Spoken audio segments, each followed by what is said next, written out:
तर हे पहा, इथे आहेत बेलफळं. केवढी मोठी आहेत बेलफळं, बघितले. तर हे शुगरसाठी उपयोगी पडतात, है की नाही.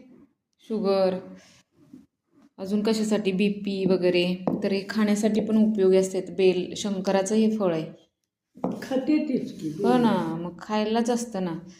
आणि हे आपोआप पडलं जातं, हे काढावं लागत नाही बेलफळ. तर एवढी फळं आपल्याला भेटलेली आहेत बेलाची.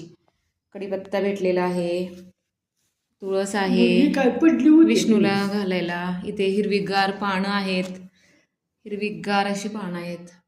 आणि इथे आहे हे काय दिले, हे मुळ्याच्या शेंगा आहेत. अगदी कवळ्या आहेत, छान आहे. ह्याची भाजी होती बरं का, ह्याची भाजी मस्त होते मुळ्याची शेंगांची. तर असे आहेत बेलफळं. मस्त असं बेलफळ मिळालं. हे शंकराला पण चढवायचं असतं. तर आपण एक फोडून पाहायचं आपण खाण्यासाठी, आहे की नाही, कसं लागते ते. आता मी कधीच नाही खाल्लेलं, पण आता एक आपण फोडून खाऊया. तर एवढं ताईंनी दिलेलं आहे त्यांच्या बागेतनं, आहे की नाही, बागेतून दिलेलं आहे. तर ताईंचे धन्यवाद एवढं दिल्याबद्दल.